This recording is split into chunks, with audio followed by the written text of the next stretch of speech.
Do you want to live a life of freedom and adventure? Are you wanting more than the daily grind? Me too. Welcome to the EMMA LOVELL Show, a place where we talk about living a life you love now. I'm your host, Emma Lovell, and my number one value is freedom. I've spent the last 14 years running a business and traveling the world, and now I take my husband and toddler along for the adventure too. It's possible, and I know you can create a life doing what you truly love as well. This podcast will inspire, motivate, and encourage you to go after your dreams, to create a life you love and to live it now, not wait for retirement or someday in the future. I'll be sharing episodes weekly about how I harmonize business, travel, and self-care. I'll also bring on incredible guests to share their journeys, the wins, the challenges, and how they're creating a life they love. Let's jump in and get dreaming. This is a space for you to manifest a life you love. I would like to acknowledge and recognise Aboriginal and Torres Strait Islander peoples as the first peoples of this place, now known as Australia. I am grateful for the continuing care of the land, waterways and skies where I work, live, listen, learn and play. From here on Yugambeh country and from wherever you are listening, I pay my respects to the elders past and present. Welcome to the podcast today. This is the EMMA LOVELL Show, and we are talking all things pleasure, how to combine business, travel, and self-care. And I have with me today the fabulous and wonderful Natasha Collins. Welcome. Thanks for having me, Emma. I'm excited to be here. Now, I would love for you to introduce and say a little bit about you in your words, and we're obviously going to talk way more about it, but tell us, who are you, Natasha? Oh, well, obviously, I'm Natasha Collins. I am a business owner of 3 businesses that I share with my husband. We have a mining maintenance company based in Western Australia in iron ore and the gold commodities predominantly, and we work on fixed plant machinery, so very much in the dirt, and I'm the business manager of that company. We also have a shared community partnership that looks at community employment for our youth in the area, and if we're trying to open pathways for youth employment. So in our small communities here, which is great. And then we also have a business improvement company that we've started 2 years ago, which is a great deal of fun. And we offer business improvement strategies to small to medium-sized companies. I love that. That's me. And you live in a very interesting part of the world, and we're talking about mining. So tell us a little bit about that, where you're based, because I think that's a lot of the work, a lot of where the businesses come from. Yeah, sure. I'm in the Pilbara area of Western Australia, so that's halfway in between Perth and Darwin, and we live right on the coast in a small town called Point Sampson. It's about 300 people in our town. A very small community. Love living here, especially this time of year. It's winter in Australia, so we're sitting on about 25 degrees during the day, and it's just magical. I spend half my time in Perth, so I do 2 weeks at home and 2 weeks in Perth because both businesses also have offices in Perth. So a bit of a transient lifestyle, but I do love it.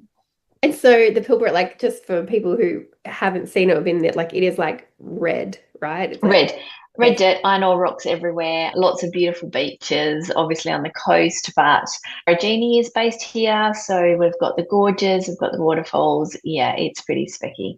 God's country. And if someone's listening from overseas, like Perth to Darwin, I love it. People sort of say, oh, so you just like pop. Someone said to me for like Gold Coast to Cairns, they were like, you can just pop up to Cairns. I was like, you got 18 hours and 2.5 hours. Yeah. So when we're saying so for me to drive to Perth is 1,600 kilometres. So it takes a full day, a couple of days. Yeah. So no, we fly. We don't drive very often. And then to Darwin is another 2,000. You have to go. Can you go through, or do you have to go up around? You can go through on the coast. Yeah, so Australia is a very big country, and when you're in WA, Western Australia, I think it really showcases, you're like, oh my gosh, like it's very remote. Yes. A lot of land. There's a lot of open, long roads. Yeah, you're like looking at nothing. Someone said to me, I was like, they lived in Longreach growing up, and he said, you like looking at nothing for a long time? And I was like, I actually do. There's no trees, there's a few shrubs, you just keep driving, a few kangaroos, a few cows. It's about it. What people would like, if they wanted to get to like a real Australia, what I guess it might have looked like a long time. Yeah, for sure. this is Yeah. that. And on that, I'd love to talk to then your community partnerships, because that is something that you're reading. It's something that Yeah. maybe some areas of Australia don't have that interaction with our Australia's, what, the world's oldest living culture, Mm. obviously more present where you are. Yeah, absolutely. So we decided that the local kids in our community, being Point Sampson, Wickham and Roban, were really struggling to get a start in the mining community if their parents weren't in the mining community. My husband's parents weren't in the mining community. He struggled to get an apprenticeship when all his peers were getting apprenticeships. So we thought, what can we do for these kids? How can we get them started into what is a great career? So we found some people that live in Roban that have now become our friends, and we started a partnership because they're based in Roban. They've got the community connections there. We've got the community connections in Point Sampson, and it's all about identifying the young youth and if they and where they want to go in life. So what is it they want to do? Do they want to go into mining? Do they want to be a boilermaker? Do they want to be a fitter? Would they like an administration traineeship? What does that look like for them? And really honing in on what they want and seeing how we can help them get across the line. Some people want to be a trades assistant, so we bring them into our workshop in Title Solutions business. We train them in basic safety, around culture in the workplace, coming to work on time. How do they get to work? All of this stuff. We train them, and when we feel that they're ready to go to site, then we can send them to site once they've got the capacity. So it's really sits in our ethos of changing one life at a time through sustainable and ethical employment. And that's how it's only a small business. We've had apprentices come through that are now nearly at completion. For these guys to be coming out as a fitter or a boilermaker, these are really skills in Australia that are lacking. So if we can offer these apprenticeships and try and get one apprentice through at a time, yeah, it's great. Oh, and it's such a fantastic, like once you got that skill set, one of my friends who I've put him in touch, but he was just took off on a camper van here in Yeah, Australia and left the mining work, but then sort of needed a little bit of funds, but also got reached out to. And they're now flying him from anywhere in Australia that they are from the camper van, and he's going and doing a few weeks and then taking it's another month yeah. off because he has that base of, and now that skill set that is in demand. That's right. And that's what it comes down to, about them being able to do exactly what they want and live the life that they're designing, rather than, just going through the motions of employment that doesn't mean anything to them. And how did you get into it? Because you said like your husband Rob, it was a little bit challenging initially for him to get into it. So was that sort of from behind starting the business? Like how did you come to be in it? In mining, I was never in mining. I started my own business when I was 26 in travel. So I had a travel agency. And then when we were 32, Rob decided he was going to start a business. So, of course, I was like, yep, let's do it. I'd sold the travel agency. So we jumped in and started a business for mining maintenance support, and just started off in the basic space of washdowns. And then it grew from there. The clients would ring and say, oh, I noticed you on site. You were doing washdowns. But with Rob's knowledge of being on the local sites, they knew what he was capable of, and it just snowballed from there. It was a mining boom. It was 2010. There was a shortage of labour. There was a shortage of people being able to do stuff. So we literally were in the right space at the right time, and it just took off. And yeah, we've been in business 15 years now, and we've been through some really tough times, but I wouldn't change it for the world. Yeah, it's been fun most Incredible. days. Yeah, yes, of course. But wow, okay. I didn't know the travel bit. Yeah, I had to okay. travel, but I didn't know that you had the travel Yeah, agency no, before. no. I worked for Ansett for a few years, and then I brought the local travel agency. And you like travel is obviously just part of your life because you're Yeah, so transient with Perth and yeah, with a Pilbara. But then we should talk about your third business because that's yeah, a level of travel as well. How did yeah. that come to be? So in the mining downturn, I decided that I didn't have enough knowledge to run our business, our mining maintenance business, and we needed to improve it, but I didn't know how to improve it. What could I do differently? So of course, if I wasn't busy enough, I jumped in and enrolled to do my master's in business, so my MBA. So I jumped in and did that. And the last unit of my MBA was international business, and we had to write a report about taking our business internationally. and what that business model would look like if we went overseas with our business. But at the time, we were still in the grips of COVID, so I couldn't see how, when we had boilermakers and fitters as our main commodity, how I could take them overseas when they were in such short supply in Australia. In this report, I flipped it on its head and went, if I'm going to improve our business, how can I improve our business? And maybe I could bring the internationals into my business. So what would that look like? So we had already brought some Filipinos in to work with in our business. I've always been heavily embedded in the Filipino culture. So I said to my husband, what about we look at starting an outsourcing business so that we would leave the people in the Philippines, but they would work in our business in Australia. And that would reduce labour costs. And it would also, there's such a shortage of administrators, so that would help us get people in to do the administration work. And I remember him clearly saying, no, we don't need to do this. We write the report, but we're not going to do this. I think you're just going crazy. Anyway, I wrote the report and it just made sense, more and more sense to me. So I booked a ticket to the Philippines and said, come on, we're going, and formed a company over there. Did some recruitment for an operations manager and my first VA and virtual assistant. And yeah, the rest is history. So now we work predominantly in the mining maintenance space of industry, and we look at now going in and at the whole business. So we'll look at how can you do business better? What does that look like? My Australian's operations manager is very heavily in the leadership and business improvement, and I'm in the business management. So we work together and we come into your business. We look at how we can improve it. What does that look like? What support do you need? And yeah, it's a holistic approach to the whole business. I think that's really great because I have VAs and I've had VAs with you, but sometimes people, I think the hardest thing is for when they're getting started is they don't know actually how to work with a virtual assistant, in what area of their business to put them in. And not obviously, I am a very small business, but potentially, if you got a few team members or something, there's gaps, and it's how do we fill those gaps and bring them on board appropriately. And what I used to hear a lot of is VAs don't work, or it didn't work for me. Yeah, it didn't work for me. I hear that all the time. Or I think it's they probably also don't, it's not having enough time. So the thing that I was that since hiring VAs, I've never given up. I've had different people, but I've never stopped, because it's the processes and it's the time with them and it's the working out what you do and what they do as well, or where they fit. And obviously when it's a business, there's culture, there's personality, there's task, like there's a few elements, but it's just to blanket say, or it doesn't work, and I think the other thing that people they don't know where to start. It's too overwhelming I don't know what to outsource or where to outsource. And so they don't know where to start. And so, it can be really difficult, especially because people are under the assumption that they will bring a virtual assistant in, whether that be an engineer, a mobilisation officer, whatever that role looks like in your business, an accountant. It can be anything, but you still have to train them in your business. It's not just put them in and they know what to do.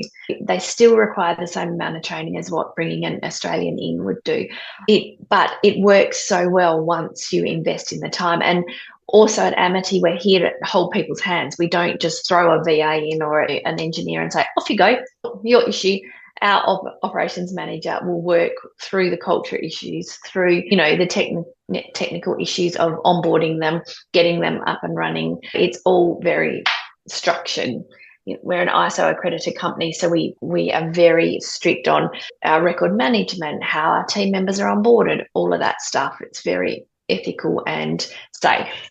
I guess there's lots of companies out there that do cheap and cheerful. That's not where we sit. We just want to offer a whole solution to Australian companies. Yes, and I can attest that the customer service is very good. You have to have the time. And if you don't have the time or capacity, then it's not going to be a fix, and it's meant to be a long term, and that's like the view that it's long term. Unfortunately, I think people, when they are, and I know I speak for myself too, I'll take responsibility, when you're already in the thick of it, you just want the help and you want the help now, and you do, but it's just not going to work out like that if no can't then. And I know that I've had people go because I can't manage this at the moment. So Yeah, potentially what you need to do some more work in your own business and figure yeah, out what you need to be yeah, doing. And then it's like, okay, now I know that. Now yeah. let's bring in the And people. that's for more medium-sized businesses. We can come and sit and look and see what you need, do a whole audit on what's going on for you, and then map the process of how this role can work. What do you need? This is what I need. Okay, how's that going to work? What can we do? Where can we put the gap stoppers in? Yeah, absolutely. Mm. So that all the businesses work together because like I think Yeah. someone hears three businesses are like, oh my God, when do you sleep? Yeah, I'm very strict on that, but I do manage to sleep. But I also have a really good team that help me. Obviously, it's not all me, but yeah, I do love it. And I do love being busy. So I don't think there'll ever be a time where I slow down. I love that. Yes. We were similar in that, yes, you go, oh, I like that idea and I'm going to follow it. But also that Yeah, there was something that you like obviously felt called to the Philippines and now you get to yeah, include travel. But yeah. there's also there's a lot of giving back in that too, in your businesses, a lot of supporting other people because you're giving all these people. You're right, Em, and it's really important to both Rob and I that we offer ethical and sustainable employment. We can't change lives if we're not being ethical. And that's why I think I've said to you many times, we we don't just contract our Filipino staff. They're full-time employed. They get their medical, they get their holidays, they get their public holidays. I'm not interested in playing let's make buck here. I want to change lives. I want to change lives of the Australian businesses that we're going into, and I want to change their lives in the Philippines as well. If I can offer them long-term sustainable employment, then they know that where their wage check is coming from. So that's part of it. And it's the same in Australia. We're very strict on making sure that there is no option. But I love that we can train people into new roles and give them a different career path if they choose it. Oh, it's brilliant. And how does it go? Like, so what is it like living between two places? Like, how that, like, it's just Uh, like a kind of mind blow. I feel like it's quite normal in WA because of the mining space. yeah, Like, it just blows my mind. it does. The only thing is that in Western Australia, we have the FIFO analogy, which is fly in, fly out. So the workers, they fly into the Pilbara, they fly into the goldfields, wherever the work is, and then they fly out and they're on break. Everyone's under the assumption that we're FIFO as well, but we're not. We're FI. We fly in and we fly in. So we fly into the Pilbara, we come home and we work. And then we fly into Perth and we work. It's just literally about picking ourselves up and taking us to the next place and doing the same thing there and making sure that everything's working there. And then we spend 2 weeks there and then we fly back and we do exactly the same. How do I cope with it? I make sure that I have two of everything. I don't travel with a suitcase. I just travel with my handbag. I make sure that everything is at both houses because otherwise I could not think of anything worse than living in a hotel for 2 weeks when I'm in the city. It would just be terrible. Our daughter lives in Perth for uni, so we just have a unit there that we share with her, and then everything's there. Yeah. Car's there, just off we go. It's just another side of life over there, and then we come back and everything's here as well. Yeah. So Well, it's the only way I could cope. My brain just could not cope trying to live in a hotel for 2 weeks every month.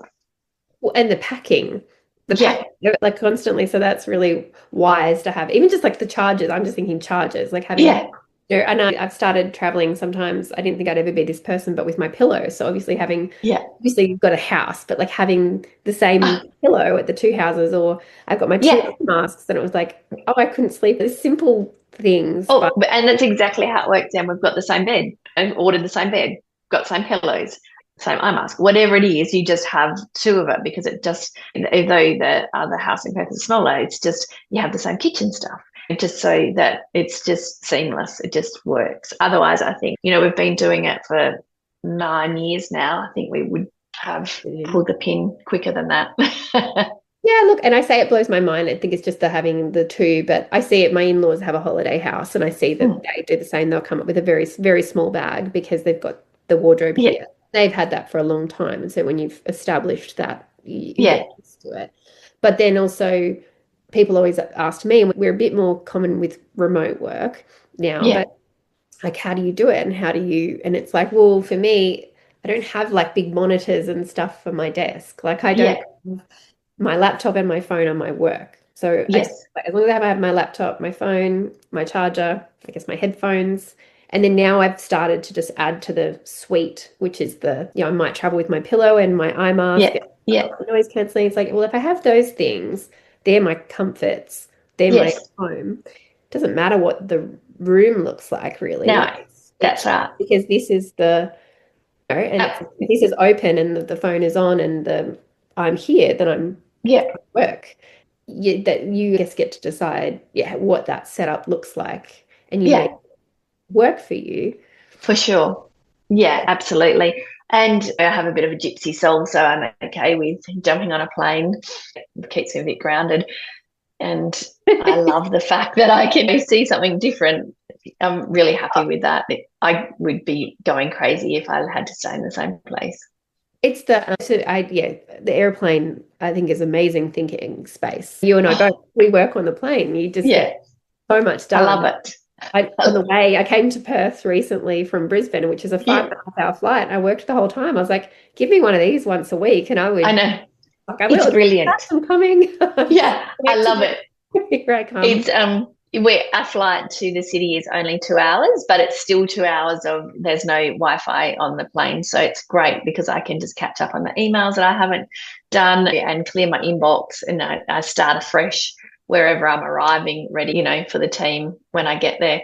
So I can put all my priorities into them while I'm there and then start afresh again when I get back on the next plane.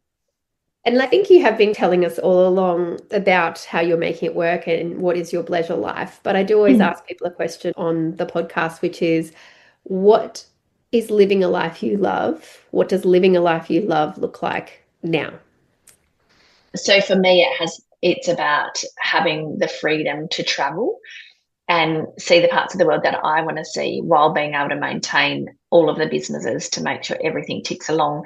So that just means that I need to ensure that my team know exactly what is needed and expected and required from them and how they can support me while I'm doing that.